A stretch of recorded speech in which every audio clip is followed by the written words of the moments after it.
జై శ్రీమన్నారాయణ. భగవద్బంధువులారా, ఈరోజు మంచి విషయం ఏకాదశి.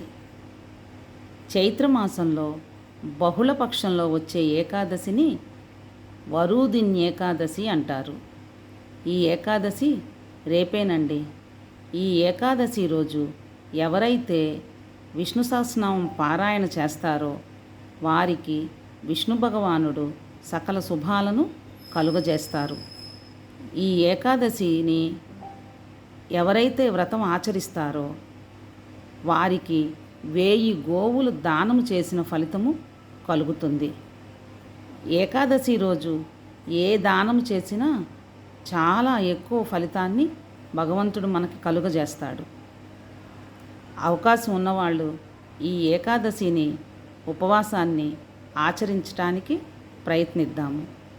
ఏకాదశిని హరివాసరమని కూడా అంటారు.